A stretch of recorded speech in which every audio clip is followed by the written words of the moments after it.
This is the 3-Point Line, and I'm John D. Reinhardt.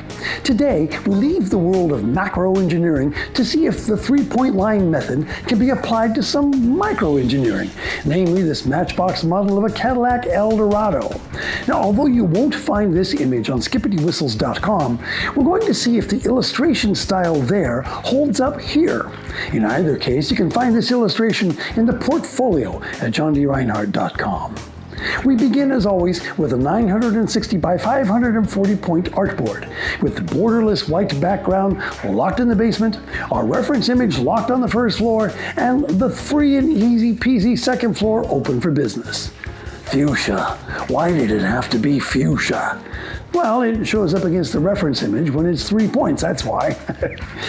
By the by, our reference image is of this nifty chiffon yellow Matchbox 1975 Cadillac Eldorado convertible.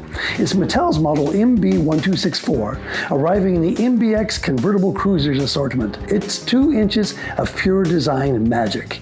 The real 75 Eldo was a genuine showstopper, with its new for 75 rectangular headlights and its mammoth 8.2-liter V8 under the hood. The thing weighed 2.5 tons, but could make 0 to 60 in just under 11 seconds, which is not so bad for the only luxury car produced as a convertible that year.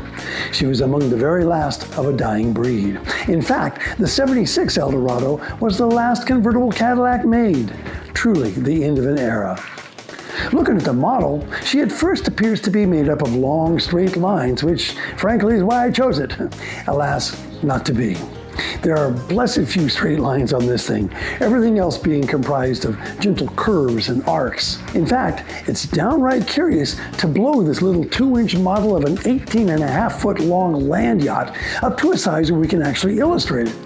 When you look at it closely, you're not looking at a Cadillac Eldorado, but at an approximation created by a Mattel manufacturing engineer. A designer caught the salient features of the prototype car, but it had to be modified to make it easy to cast in Zamak, the zinc alloy. Sharp edges can't be so sharp, and the body's shape has to gently taper in order to make it easy to get out of the mold. All that to say that when you zoom way in like this, we're using our 3-point lines to approximate what is already an approximation. It's like Kung Fu Panda. I've only seen paintings of that painting.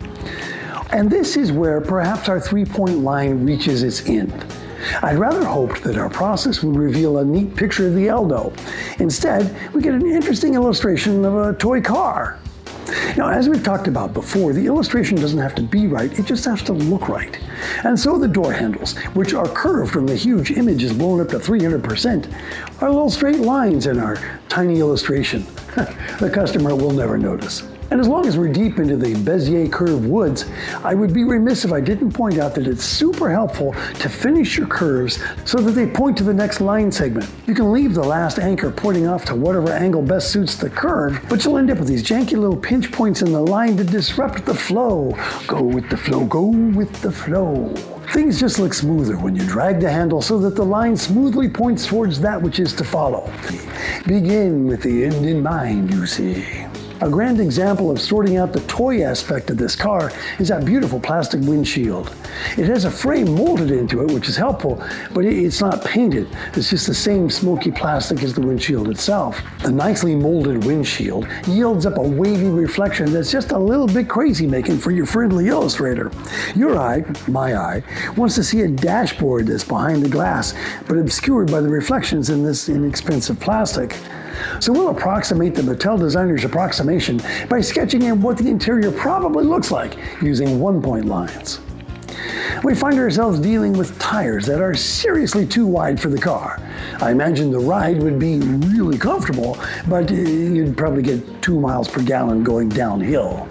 No, these tires that provide a smooth and very fast ride down a Hot Wheels track are just too wide for reality. So breaking with tradition, I've trimmed them back a bit to look nice under the car. Now that angle where they hit the ground is made up and it doesn't look right, but I've checked it against every other side-to-side line and it works out. It's weird.